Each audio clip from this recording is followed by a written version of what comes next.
on a Wednesday evening. So There's nothing better to do. absolutely. As we get into the usual grind of lockdown, hey. Yeah. So, as I say, today we're looking at maximising the use of equity and how we can look at different ways of using debt and things like that to minimise the amount of money we're putting into our investments and our development schemes.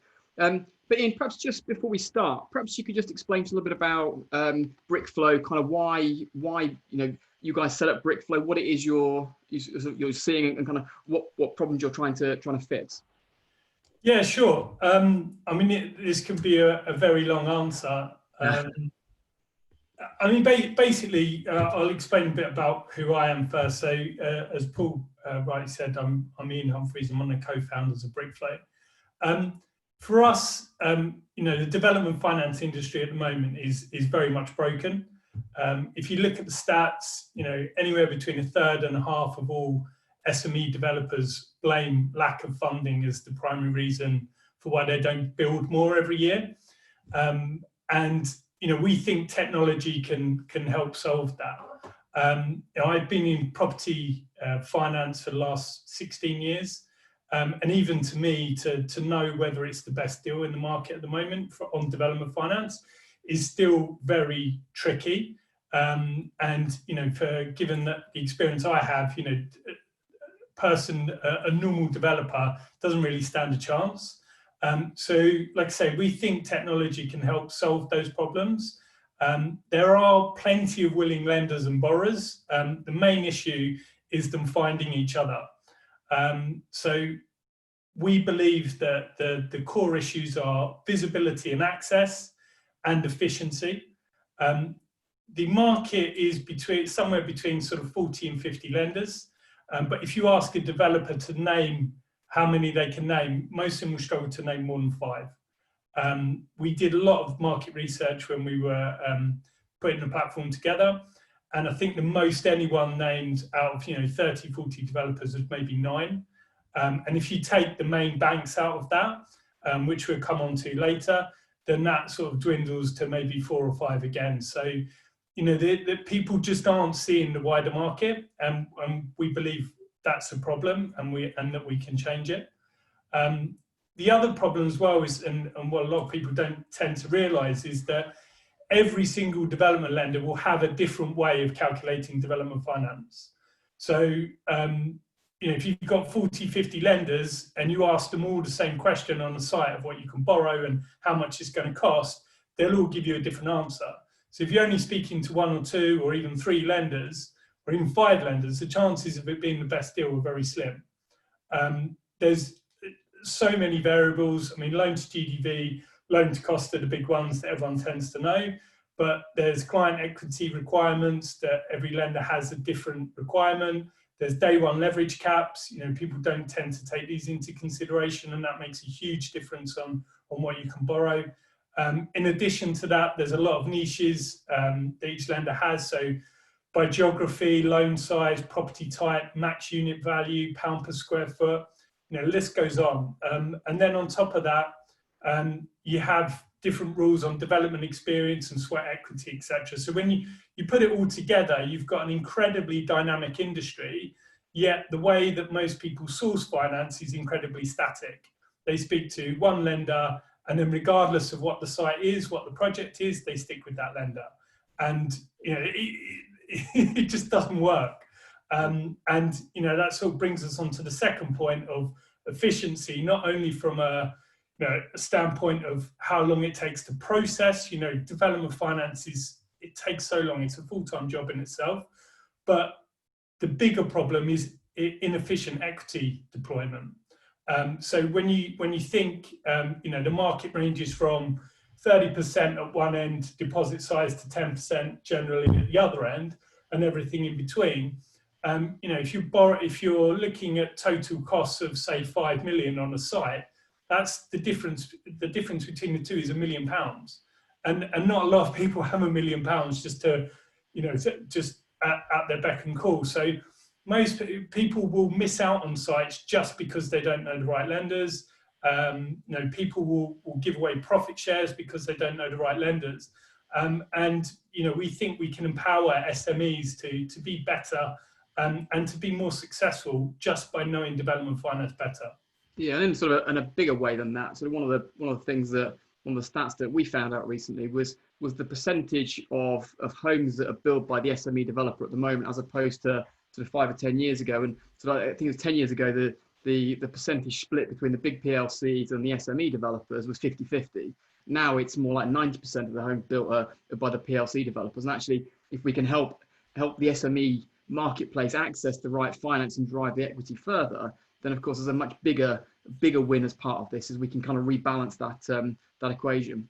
Yeah, absolutely. I mean, we've talked about this before, both you and I and Simon as well. I mean, there's a chronic shortage, as we're all aware of, in the UK of housing. I think, the sort of stats tend to be that we need to build 340,000 new homes every year for the next 10 to 15 years. And last year was an 11-year high, and we built 177,000. Which is 50% of what we need every year for 15 years. And I mean, this year immediately is going to be much lower because of COVID. So, we're way off the pace, and the PLCs, the national house builders, are just they're not going to step up. The SMEs are the future. They're the ones that are going to have to fill the gap. And, the larger businesses have people that can do this, finding the right finance full time. SMEs don't, and that's really what we're trying to do, is provide that outsource for them. Awesome. So maybe perhaps let's kind of move on to sort of where we are now. Just seeing a question in the chat from Barry. Kind of, what's that current marketplace? What's the current climate? Where are we now, and what's kind of happening? Yeah, sure. I mean, do you want me to hit slides? Yeah, if you could, yeah, please. I've got some slides here I've put together for you guys. So let me just share my screen a second. Okay.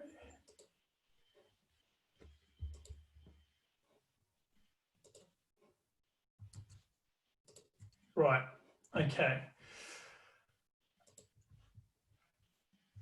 So our agenda for today, current climate and COVID-19, how that's impacted things, 6 ways to make your equity go further in the post-COVID-19 marketplace, how to build confidence with funders. It's a big thing that people tend to miss. People go to a lot of effort in terms of finding the right site and choosing the right curtains for the show home and all of this, and then they send a worksheet over an Excel sheet where the cells don't work, and there's just no preparation or thought that's gone into it. And you're trying to borrow £5 million from a bank, and you're sort of going into battle with a sort of pea shooter, really, in the form of an Excel spreadsheet that doesn't work. Then obviously we touch on how Nimbus can help, and then any questions at the end. So I started with this slide. This is something I think is really good to sort of show people where the market is today. If you look at the left-hand side, as you look at it, in 2008, this was true, in Europe, but also in the UK. Pretty much every loan in the commercial real estate space would have been done by a bank. Fast forward to 2019, so 11 years later, and in the top 40 lenders by volume in Europe, the top 22 are banks. The other 18 are non-bank lenders. So there's been a huge shift towards the non-bank sector. And then if you look at the pie chart on the right there, you can see what's happening in the UK market. So this section here, if you can see my mouse, yep. is sort of non-banks, really. So international banks and non-banks, and they now make up 54% of the UK market. So if you're only speaking to UK banks or the main high street names, you're only looking at half the market. And this is primarily to do with the regulation that's been brought in for the big banks since the financial crash. Development finance is much harder for them to finance these days. So they have moved away from the space. They're not as aggressive, and it's been filled by these other players. Are those new players that are coming in, are they more aggressive than the old high street banks, or are they? Yeah, to certainly. I mean, most of them are. Yeah. I mean, but the problem is they're not brand names. They're not people you would know, or most people wouldn't know. So even if you do know them, how do you access them? Who do you speak to? So part of our sort of reason for being is to sort of spread that knowledge and help these banks get to market. Yeah, it's that transparency. It's like, well, how do you know that that's the case? If it's always been the banks and the banks are still there, then we go there, don't we? Yeah, exactly. We don't know, do you? Yeah. So where we are today, so we estimate that around 50% of development finance market paused during lockdown, and that was not necessarily because they felt risk was higher, although some probably did.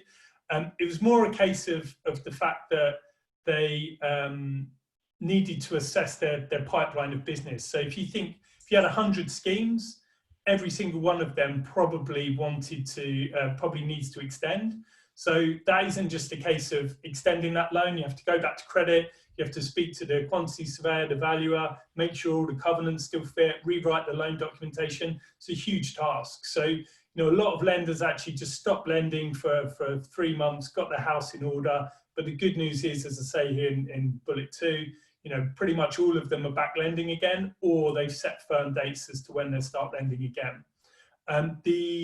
The market isn't as bullish as it was. So you're not getting the high leverage points that you were pre-COVID, but you're probably about 5% off in most cases. Some cases nothing's changed, and of the ones that are a bit lower, again they've said in the next few months they think they'll be back up to where they were. Rough fact packet then. So if I was getting 75% before loan to value or something, then I can expect about 70 now or something like that for the same lender.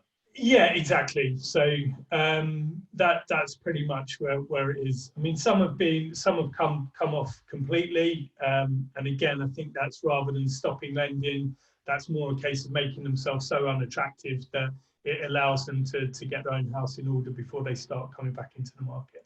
Yeah, cool. As I mentioned here in sort of bullet 3, lending with some institutions is actually better now than before due to the government grants. So we've had a few deals that we've placed in the last week or so where actually the deal the clients ended up with is better than what he would have got in February, both in terms of rate and leverage. So it's actually a good time to borrow, as good a time as any. Wow, amazing! Kind of counterintuitive, isn't it? Really, that. Yeah, you wouldn't expect it. So valuations. I think overall it's probably a bit too soon to say what the effect will be, but I think undoubtedly it will have an effect. I think the difficulty, and I really do sympathise with valuers, I think it's an incredibly difficult job to do at this moment in time. It's difficult anyway, but I think the problem is with development finance more so than any other property sector is that you've got something you're building which is perhaps 2 years away, and the value is being asked to value it as of today through the lens of today in a post-COVID environment. So you could argue that really only the land price should be affected, but undoubtedly they're going to sort of change GDVs. There is obviously the Brexit. Brexit's going to rear its head again in Q4 this year. So we don't know where prices will go. I mean, the real positive data that's come out from Rightmove and Zoopla and all the sort of online agencies is that viewings are much higher than they were even last year at the same point last year, and buyer interest is up. We're hearing of people being gazumped. Our developer clients that are nearing PC or achieved PC prior to COVID, they seem to feel that the market is still strong, that their buyers are still there. They're not trying to chip the price. Everyone still seems quite buoyant. But as I've kind of made the point here in bullet 4, this downturn might have quite a long tail to it. The government has propped up the economy, rightly so, with sort of furlough packages and a lot of liquidity pumped into the market. So it might only be sort of Q1, Q2 next year before we start to see what the economy is really like. But I think the fundamentals are still there. Shortage of housing, flight to quality, and what we mean by that is, people are perhaps being a bit more choosy, with COVID in the back of their mind.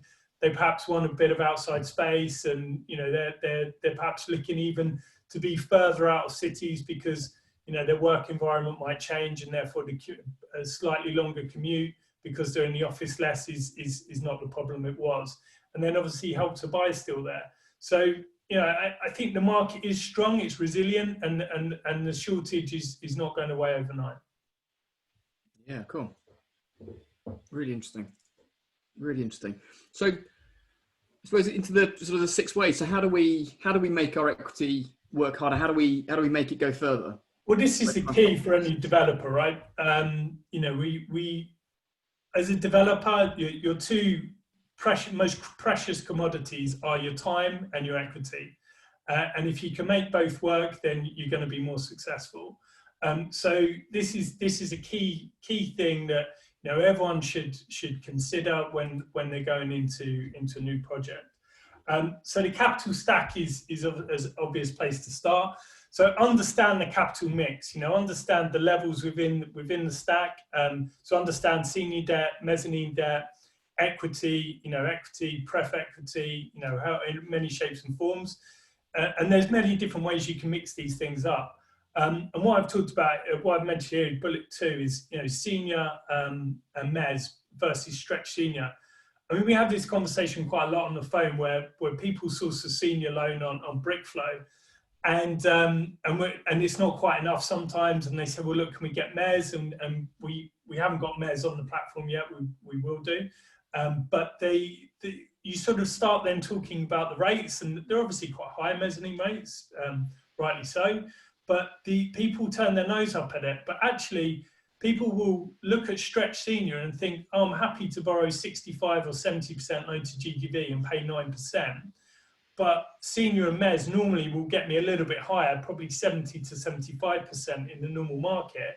And the blended rate of the two, if you've got your senior down at sort of 6.5, 7, and your mezz is at 18, the blended rate is going to be 9 as well. Yet you're getting that extra little bit that you wouldn't get in the stretch senior space. So it is sometimes puzzling to me that people don't see that, but I think it's just an education piece. Do your sums, understand the different stack, different points of the stack, the different pricing, and really.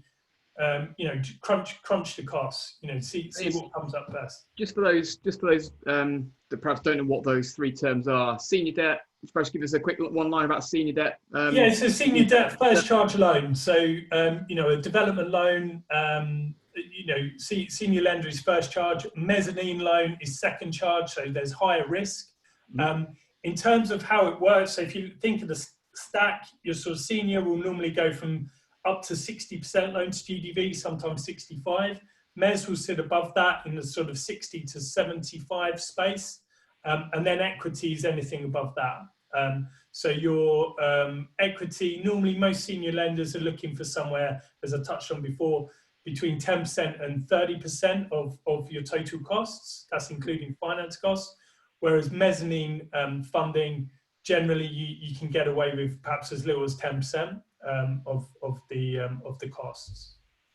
Amazing, brilliant. And stretch senior is a blend of both, just from a single bank. Yeah, I mean the beauty of stretch senior is that you're dealing with one lender, so you're not doubling up on legal fees, which is obviously a good saving.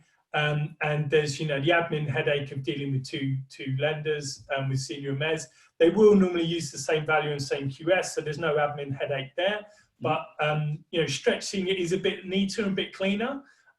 But if you crunch the numbers, you'll find out that normally with the right blend of senior and mezz, you can probably just get that little bit more, and it probably isn't costing you much more. So yeah, the point is crunch your numbers. Certainly. And the final point here is debt is almost always cheaper than equity. So maximize your debt.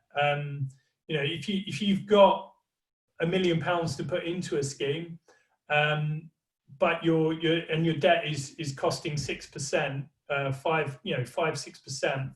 That's great, but you can probably split that deposit and put 500,000 into 2 sites, run them both at the same time. Yeah, you might pay 7.5%, but net your profit is going to be almost double what it would be on running just to one site. So and the other point here is that equity for most people involves expensive mechanisms, profit shares, things like that, and generally speaking, cheap debt and a profit share is never going to work out to be the best deal. Awesome. Yeah. Fabulous. What's next? Okay, so shopping the market and the development finance paradox. So what we sort of touched on it in the previous point, development finance paradox is really, this is a term we've coined that we use internally. Is the fact is that by using cheap debt, cheap debt is minimizing risk for the lender, and to minimize risk for the lender means more equity in from you. Okay, so the main beneficiary here is the lender, not you. So by putting less equity in, you can do bigger deals, you can do more deals at the same time, and generally it's a better deal for you than whereas with the cheaper debt, the lower risk deals is the bank that's really getting the benefit. Yeah, it's lower risk for the bank, higher risk for you if you're putting more money in to do the same scheme. Exactly. And you'd be surprised how many people sort of you speak to and they say, well, I've got 6% from this bank, and so okay, well, I'm offering you 7%, but it's half the deposit, and people just don't seem to sometimes realize that it'll cost, if you put more money into the deal, your GDV hasn't got any bigger, your build costs aren't any lower. So why take the risk with the additional equity? Yep. That's just the way I sort of see it. So this is just a worked example. So we've got a site with a GDV of 5 million, total project costs of 3.5 million pre-finance. Okay, it takes 18 months to build and sell, profit is 1.5.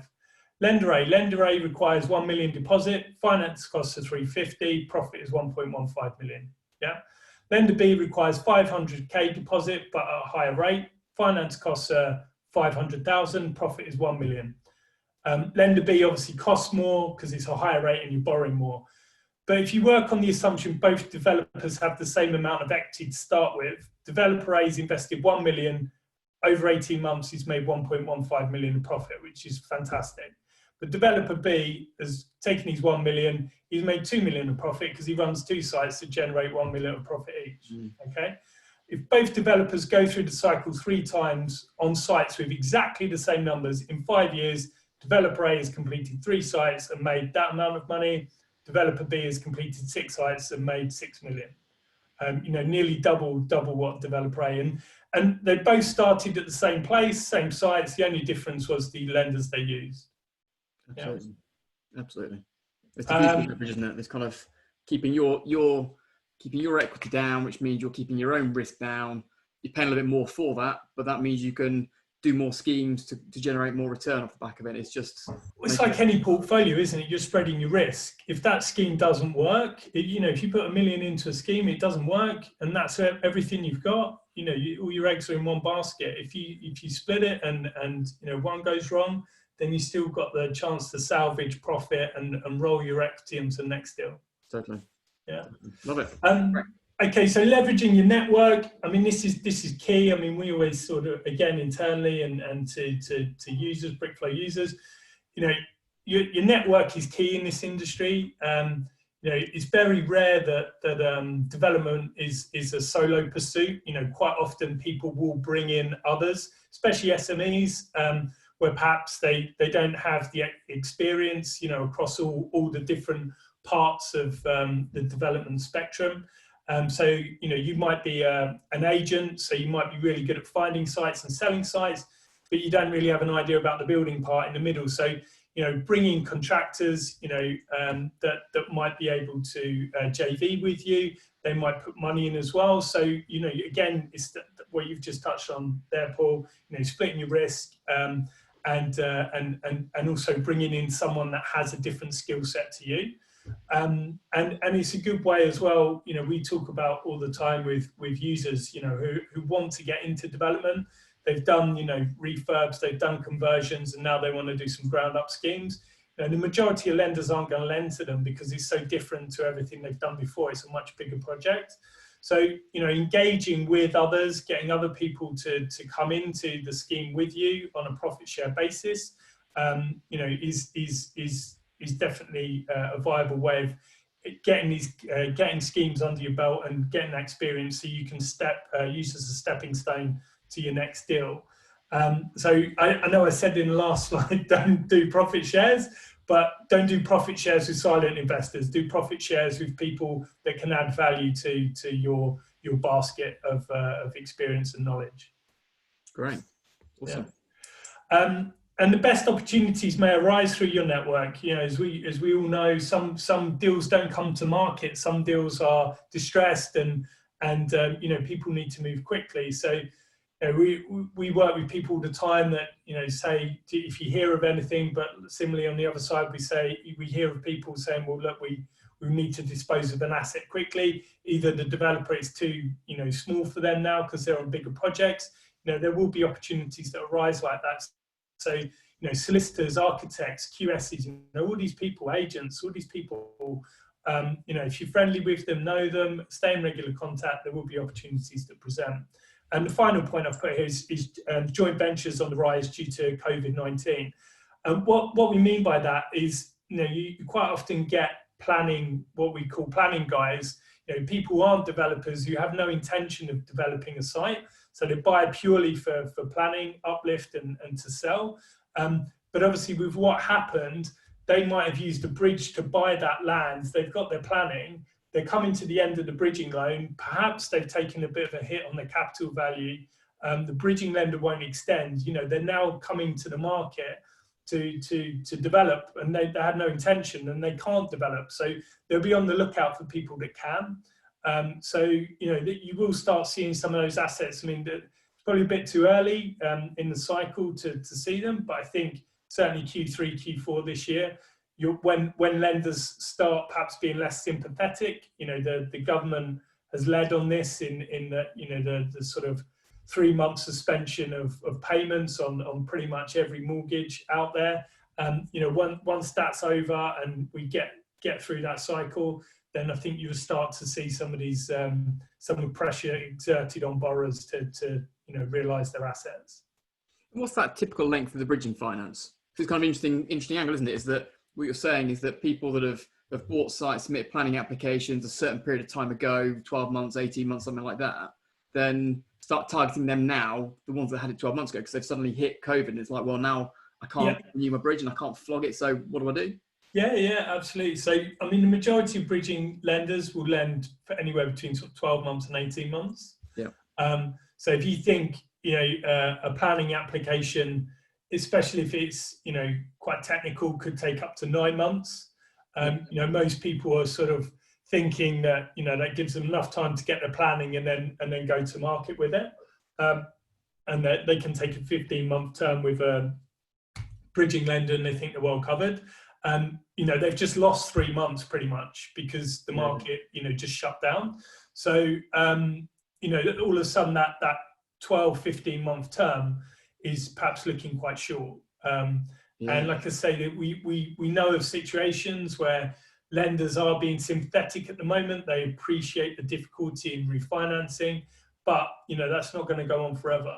Is that the approach that lenders are saying? So if I've got a bridging loan and it's kind of coming up, I think it's two sides. One is that kind of acquisition side of things, the find, assess, connect, transform stuff we talk about Nimbus. But then the other side of that is, well, if I've got that asset and I've got a loan against it, what's the best thing to do at that point? Is there kind of a trick with a lender or anything kind of you can? Always speak to them. Always speak to them. If there's any difficulties, the people put their head in the sand. They're the ones that will get foreclosed on.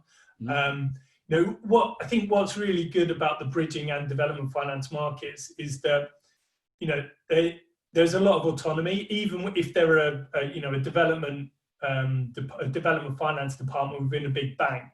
The people that run that department have quite a lot of autonomy to run that department as they see fit. They're the ones with the experience and knowledge. Mm-hmm. And if you're speaking to them regularly and saying, look guys, I know I'm coming to the end, and this goes the same for development finance. If you've hit PC and sales have slowed down, and again you need to sell but you don't want to fire sale, if you're speaking to your lender, then they're going to have sympathy and they're going to work through it with you. If you put your head in the sand and go dark, as we would say on them, when your name comes up in the Monday meeting, it's not going to be a positive story. Yeah, we had that exact experience, as you kind of slight tangent, but when we went into the last lockdown, we just bought a Woolworths building kind of 6 months before. We bought it for the reason that we could kind of carve it up and do a load of stuff with it. But of course, we bought it off 80 grand income. Woolworths go bust, 65 grand of that comes off that, and the bank comes knocking and saying, well, what are you doing with it? And we did exactly that. We talked, then we explained to them the things we'd got. We got these different ideas. We got these different occupiers we were talking to, and this sort of stuff. And of course, then they gave us more and more space just to kind of to explore those ideas and kind of evaluate them and come back. So we've discounted this for these reasons, but actually these are now the hot ones, and we're working those forward. And that made a big difference for us. We kind of got through that no problem at all. There was kind of no sort of escalation kind of involved in that, which we found that was a really good thing to do.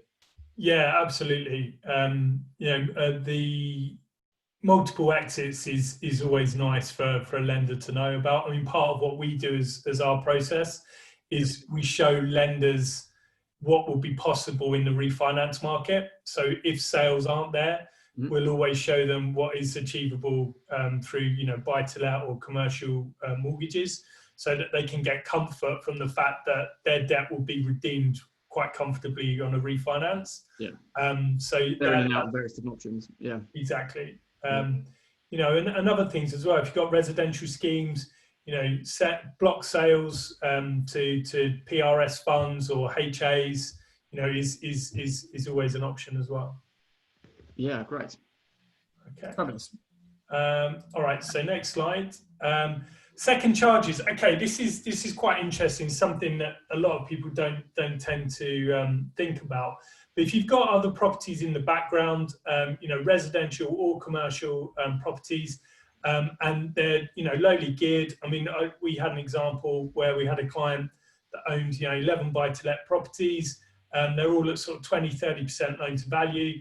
They were on legacy mortgages pre-financial crash, so he was on base +1.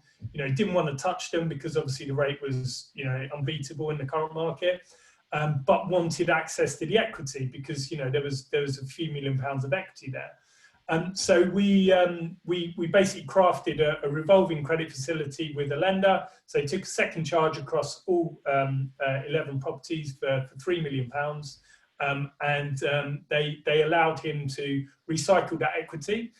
So he could buy so let's say he's buying a development site, rather than putting cash in, he could just leverage the second charge facility on those buy-to-lets. So basically a cashless deal. So that works really nicely. You can also do that with schemes that you've come to PC on, but you haven't yet sold. So, again, this is something that comes up quite often. Most developers are on to the next site before they've exited the previous site. So, and especially in the current climate where perhaps sales are slower, the opportunity exists for you to be able to, either replace the development lender or, take a second charge behind them if the equity, the GDV allows, so that you can roll that equity onto your next deal. Yeah, interesting. Nice. Yeah. Nice. Okay, leveraging the planning process. We've got an example here for this as well, but by pre-planning with an investor, so use other people's equity, increase the value and leverage the sweat equity, and redeem your investor post-planning but pre-development. Okay, so this is a model that some people use, and this probably gives you a bit more clarity on what we mean. So you buy a property for 1 million, net bridging loan at 70%, so 700,000. 1.2 is the total investment, so 500k deposit. Developer and investor split that 50-50. 9 months later, developer secures planning permission. Site is now worth 2 million, so there's an 800k of profit. Okay. As the developer, I owe the investor 250k, his original investment, plus the 400k profit share. Okay. But because of the planning uplift and sweat equity, and I should point out this juncture that every lender has a different rule for sweat equity. So you need to be careful with this. It wouldn't work with everyone. But if the metrics line up, you could borrow basically 100% of the build costs, 65% of the new value, which allows you to repay your investor entirely, yeah, at that stage, and the bridging loan. So you've got 250 in the deal. You know, GDV on something like this might be, you know, 5.5, 6 million. And, you know, let's say generated 2.2 million profit at the end, rather than giving 50% of that to the guy that originally put in 250 grand, you're actually keeping that 2.2 for yourself because you've cashed him out at the pre-development stage. Nice. Yeah. So that's all about buying a site that's got scope to add value to it, and then in effect using that refinancing once you've generated that uplift to repay your investor at that point, and then go it alone with the senior debt at that point. Exactly. Yeah. Yeah. Brilliant. Love it. Okay. Last one. So a deferred land payment. I've put here, it helps to be direct with the seller on this. So this has come up more regularly, and we've had some success with it in getting cases agreed like this. So the story would go that you would agree a fair market value with the seller, and then offer a higher price, but you agree to pay a lower amount now and defer some of that to completion. So we had one example a little while ago where somebody they agreed that the fair market value for the site was $500,000. The developer agreed to pay $700,000 for the site, of which he's paying $300,000 now and $400,000 on completion. So once the properties have been sold, the lender's more comfortable because they're lending. I think they ended up lending about $150,000, but they're lending it against a value of $500,000, although you've only paid $300,000. So the developer ended up putting in $150,000 plus costs, so call it $200,000, into a site which had much bigger upside. The current owner took a second charge behind the first charge lender, so they're normally going to insist on that. So both the lender and the seller need to agree to that. And then essentially, as you sell down the units and pay back the senior lender, the first charge lender, then you start chipping away at the outstanding to the seller. Yeah, I love it. Yeah. Nice. Yeah, interesting. Kind of tying it in with the property deals and back ending some of the land cost. Yeah. Yeah. Okay, so this brings us on to the other point in the agenda. So what I was saying at the start is quite often we're not given the strongest tools, if you like, to go and find the best finance. So sometimes we get an Excel sheet which is just one page with very limited information. And then we get given, over the phone some information about the previous development experience. As kind of hopefully people who know Nimbus understand, data information is becoming a lot more prevalent and valuable in the space as a rule. And development lenders are they've always leveraged data to make their credit decisions. But if we're able to provide them with data that is useful to help them form those decisions, then we need to get it in front of them. So we take a lot of time and effort putting together presentations, and this possibly isn't the best example, but it's what I had to hand. This is all about creating that credibility with the lender, isn't it? So it's kind of the lender will have a choice of where they pitch your loan to values, where they pitch the margin and this sort of stuff they're going to charge you. And if you can present yourself in the best possible way, then you've got the best chance of where it's could be 3% or 2.5%. You can, if you pitch it properly, you'll be at the 2.5% rather than 3% level, that sort of thing. Yeah, exactly. I mean, rates that low would be amazing, but thinking over rather than yeah. but no, that's exactly right. I mean, the point is these lenders are making big loans, development finance. I mean, the entry level tends to be sort of somewhere between 1 and 2 million for most people. The average loan size is about 5 million. If I was lending you 5 million on your main residence, I'd be asking a lot of questions. Yeah. Some developers seem to think for some reason that 5 million loan doesn't the lender isn't required to ask the questions that they are. So I think what this is all about is making their life easier, and a really good sort of example of this is and this is where we get a lot of goodwill from lenders on the platform. So we had a conversation a couple of weeks ago with a FTSE 250 listed bank who's on our platform. And in May, they got 250 development loan inquiries roughly. And they have to wade through every single one of those. And as they said to me, it could take them a day, but spread over the course of the week because everything's presented so badly. They realize one of the cells isn't summing correctly. They go back, it's a day before they get response. They then ask for the comps, it's 3 days to get those. It's just a real painful process for lenders. Yeah. And what we're trying to do here is help them as well. So they said of those 250 inquiries, probably 200 should never have come to them. And that's what we do on Brickflow is our initial filter would mean those 200 loans don't go to them. And then our second filter, which is more about the development experience and more into the detail of the site and the schedule itself, that would get rid of perhaps another 30 or 40. So of the 250 the lender saw, they reckon they're complete on about 10. So if you think that your loan application has a 1 in 25 chance of getting approved by a lender, and by spending a bit of time putting together a nice presentation like we do, and as they say to us, with Brickflow, what they love about us is that, it's not 1 in 25, it's 1 in 2, it's 2 in 3. So, if they've got 25 applications in their inbox and one of them's from us, guess which one they're going to look at first, So it's not clever, it's not like brain surgery or anything, but, give yourself the best chance, show yourself in the best light. You wouldn't turn up to a job interview in, shorts and t-shirt, picking your nose, is that kind of mentality of, turn up, look sharp. I'm in a t-shirt tonight.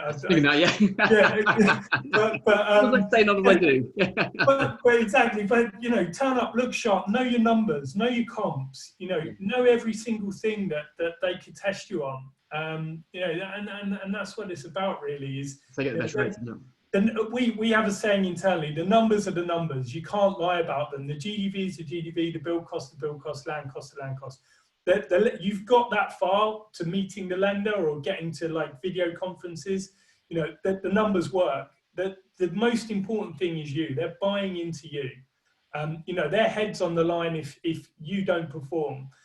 So it's a question of credibility. So the more you can do on this, the better your chances are of getting approved. Totally. So what does this look like? What does a lender? Okay, so we start with a financial summary that just kind of wets the whistle for the main highlights of the deal. And I'll fly through this because there might be some sort of confidential information in here. Well, there's not. I've taken it out, but it's still a client deal. So then we've got development appraisal here, which obviously we can link in with you guys here. People on your platform can really help on or you can really help them on this point with regards to the land. Checking their comps on land values, GDVs, all that kind of stuff. I mean, is there anything you want to chip in with there, Paul? Yes, so I guess this bit is all about the appraisal, isn't it? So it's kind of saying, well, what am I paying? What are the build costs going to be? What am I going to sell it all for? And I guess within Nimbus, there's a number of things that we can do to kind of help with that and make sure that you're kind of armed with the right information in that pack when you go and present that to the funder, so you look the best you possibly can. Within that, so you've got things like in the first bit of it, that top line, the purchase price, what am I paying for this site? Well, there's a whole bunch of land comps in Nimbus on the planning export and the elite platform. It shows you all the sites that have had planning consent recently, who's bought them, what they paid for them, and what that plot value is for those competing schemes that are in that area. So if you can go to the land to the bank and say, I'm paying 6.25 million for this particular site, it's a plot value of whatever is 100 grand a plot, and here's 3 sites around the corner. Over here they paid 110 a plot, over here they paid 120 a plot, I'm paying 100 a plot. Isn't this a great deal, guys? Absolutely, thanks very much. You just steps you all up to say, well, here's all my comps for that bottom bit. Your build cost is going to be your build cost. You're going to have a QS estimate or something like that to cover all of that. And then your GDV, when you say, well, actually, I'm going to sell it for, it's going to make all this money over here, then actually, well, here's my set of sales comps that support all of that. So here's, in effect, on Nimbus, you can do your residential comps in the filters. You can export that into Excel, you look schedule. You go through that and say, well, which ones of these are kind of showing at that top end, that sort of the highest rate per square foot. Go to the particulars off the back of that, print those off and append to the back of this and say, well, I've said it's 27.05 million off the back of this scheme. This is made up of these flats, these kind of 1-bed, 2-bed, 3-bed, 2 and 3-bed houses, or whatever it is. Here's my schedule of 5 sets of particulars that kind of show you each of these individual types of property, and therefore this 27 million, it's real, and here's why. And so all of that can be captured in the kind of the back end of the appendix of this document, so that actually when they sort of look at it and go, well, that looks bullish, well, it's not, because here's my information that shows you that this is as good a deal as it says it is, because here's the supporting evidence behind it. Exactly, and if you do that, you're number one on the list, right? You've gone that extra mile that nobody else is going to go to, and it's going to show you credible, that you know how to analyze and you know how to execute. I mean, that information would also be passed to the valuer. Valuation risk is a huge thing. The lender might agree and buy into the deal. If the valuer goes in and knocks 3-4 million quid in this instance off the GDV, the deal doesn't work. So, by arming, both the lender and the valuer with those comps, you're doing the hard work for them. It's just going to mean a much smoother process. Totally. Yeah. So here's the schedule as well, which obviously we'd include. A bit of location data, the planning, the developer, a bit about them, completed projects, what they've done previously, together with details, and then obviously the professional team as well, which is it shows again a level of detail that most people won't go to. Yeah, and I think where Nimbus can also help actually is that within that planning export that sort of briefly touched on, we give you kind of your land comps. Within that, we've got the applicant and the agent that acts for the applicant in effect.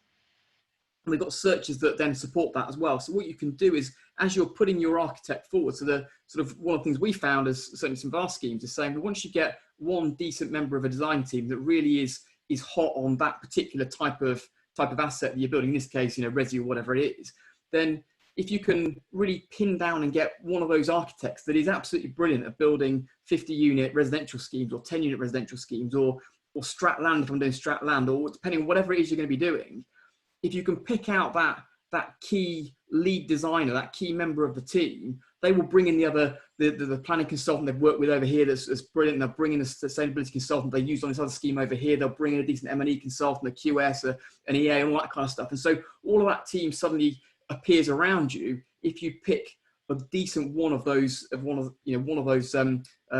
of design professionals.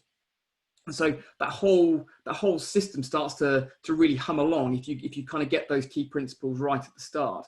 And it's really kind of, where do I find those? Where do I find the right architects for those schemes? How do I make sure that architect is doing the right stuff that's kind of very much in line with this? And I could even append it to the back of the, if I haven't used that architect before, I can even append that to the back of the document. So, well, I've picked this architect and here's a few of the schemes they've done recently. It's all in that planning applicant agent search that you can export a schedule of all the stuff they've done and sort of look at those and say, well, these are the things they've done. They've got this strike rate of getting consents and stuff, and therefore I'm in safe hands, and that's why I've chosen them, and I really know my stuff. Thanks very much. Give me the best rate. Yeah, exactly. Give me the best rate and the highest line. Absolutely. Yeah, it's data, it's presentation. You know, is not hard. It just takes more work, more effort, but you will get rewarded if you put deals together like this. And I think kind of, in sort of more general terms, I think that kind of how do you build credibility quickly? It's all, the property industry is a relationship game, and it's all about how do I capture the attention quickly, and how do I then build that credibility with the person I'm speaking to, so they know that I'm serious and know that I know what I'm talking about. And that really is kind of the essence of everything that we've said today, isn't it? It's kind of the first half has been what strategies can we use to make our money go further, and the second half is, well, how do we present this and make it robust and solid? Can I give you all the supporting information that means that the stuff that I've got in there is real? And how do I make sure that you're confident that I've got all the bases covered, that I can get the consent that I say I'm going to go and get? That's really what we're saying, isn't it? Yeah, exactly. I think, as I say, I think if you follow this process, you will find that you will be much more successful than if you follow, stick to the status quo of, not putting any effort into your presentations. Yeah, awesome, fabulous. So that's really helpful, and it's really, really exciting, really kind of interesting, really great insights there. I think we've got kind of a really nice blend of, here's a few ways in which you can kind of make that go further. Here's some ways in which, in many ways, that presentation, how do I access the bank? How do I talk to the bank? How do I make sure that's also going to help me get the highest kind of numbers off the loan to cost and this sort of stuff. And it's also going to give me the lowest cost as part of that. So so that's really helpful, I think. Really, really, really, really helpful. Thank you. Let me perhaps if we just switch across now, because I've got sure. Do you want me to stop sharing? Yeah, if that's okay. And we'll just switch back onto to my screen over here. So what we've got just as part of today is we have we were going to do a little demonstration of this, but actually we've kind of held this back until actually Friday. So at Nimbus, we've got a little offer for you. If you're interested in seeing Nimbus in action, we have an online demonstration at 10 o'clock on Friday morning. Well, we'll get the guys there to show you how to use the platform. If you decide you want to come onto our elite platform, thank you for coming to us today. If you sign up to us by the 3rd of July, we'll give you 13 months for the price of 12. If you're interested in signing up to the demo, or indeed want to speak to somebody about signing up with us, I'm going to just pop into the chat the details of that. Just give me 2 seconds. I'm going to just pop all those in there. So if I do that, and in fact, while I'm doing that, there's Ian, you're offering a demonstration and kind of a conversation with people if they want to sort of talk to you as well. Yeah, sure. I think we're going to follow up with the slides that we went through today. So I think they've been sent out. But yeah, if people want to book a demo, then obviously do that at any time. So there's a link, I think, in the chat, and will be forwarded as well at the end. So myself and the rest of the team will be able to go through a full demo. It takes sort of 10-15 minutes. What we also like to do is really try and share our knowledge and experience of placing deals. The other thing I would say is our content. Every single day we speak to people who sort of engage with our content, and they really compliment it on us all the time. So that's 6 ways to stretch your equity. I mean, that's just an article on our website, and it's one of many. So get onto the website, or certainly follow us on LinkedIn or Facebook, because we publish all of our content on there as well. Yeah, book a demo with myself or one of the team, and we'll show you what the system can do. And sort of on that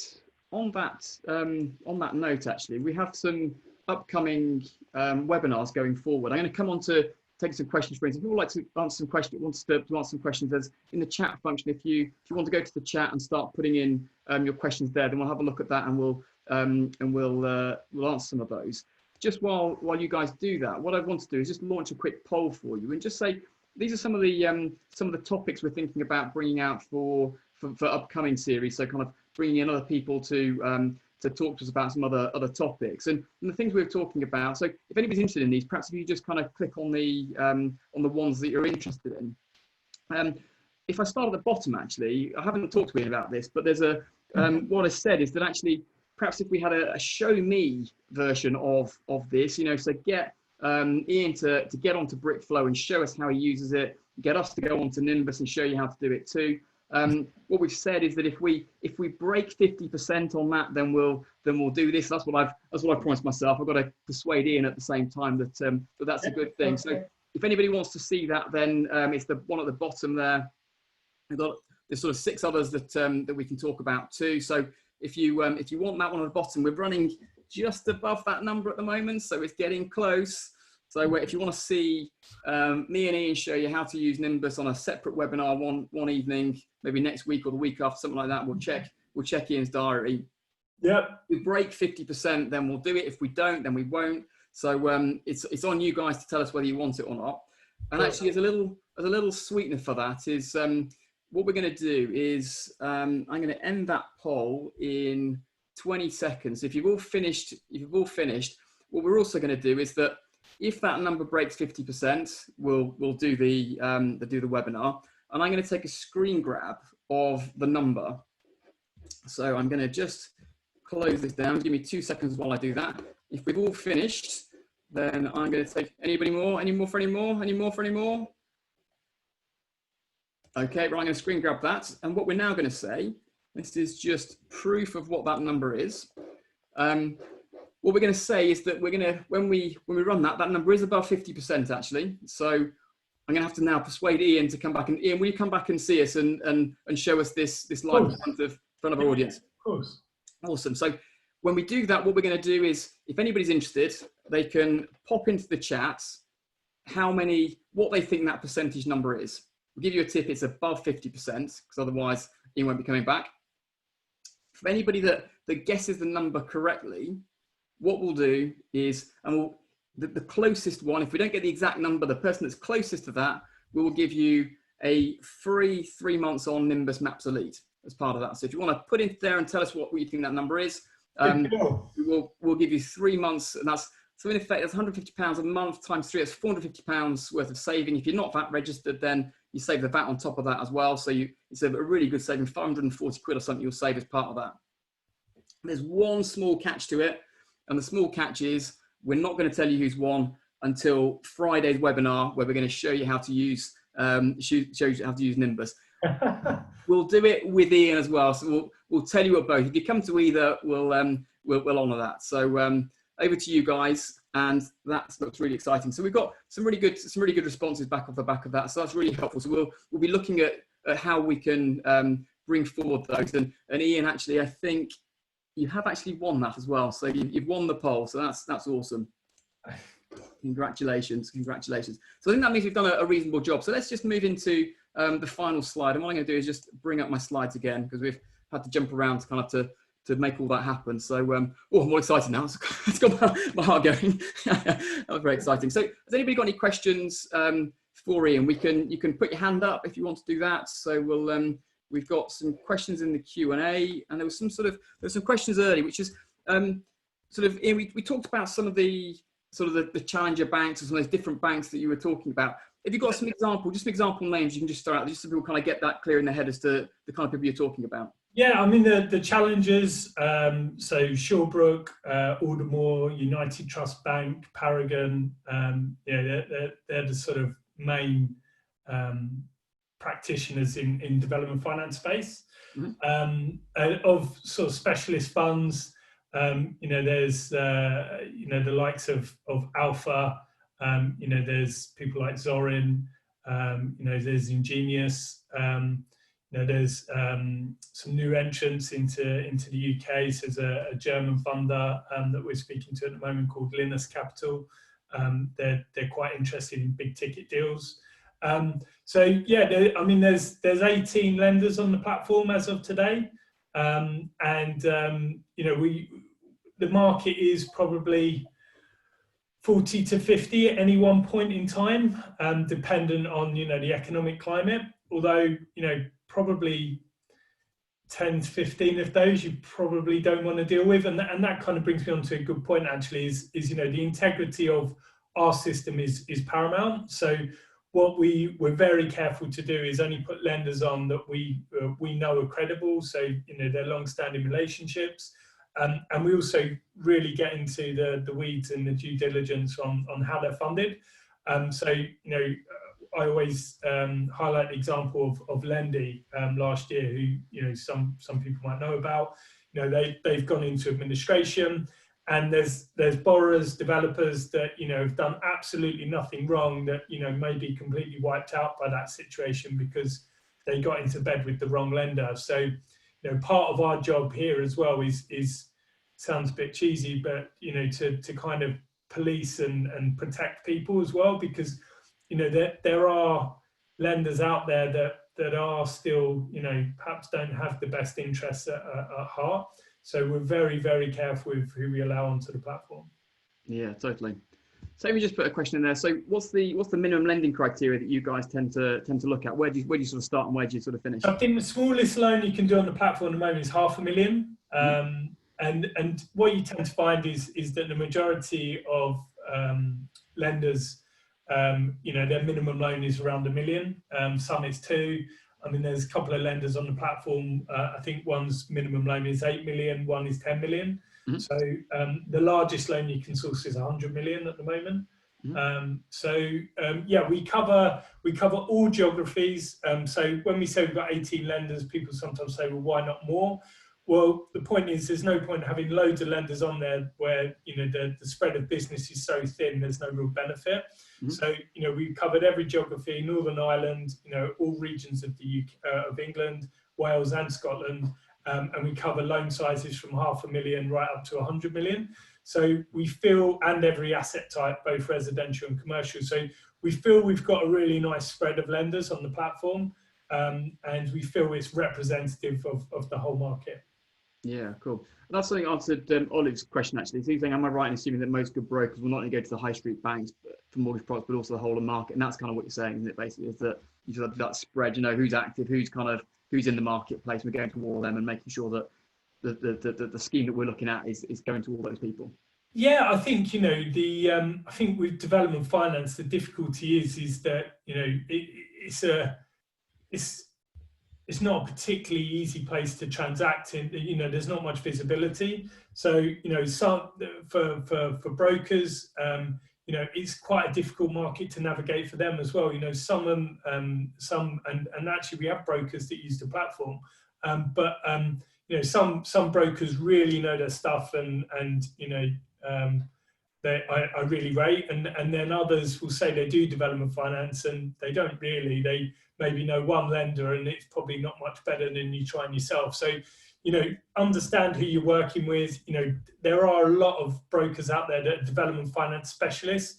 Try and source them if you're going to use a broker, because they are there is a huge difference between it's like a lawyer. You have generalist lawyers and then you have specialists. It's the same in this space. A generalist broker is going to know residential space, buy to let, but they're probably not going to know development that well. Specialist development broker will know it. But obviously Brickflow is the better solution. But if you want to use a broker, then make sure they're specialists.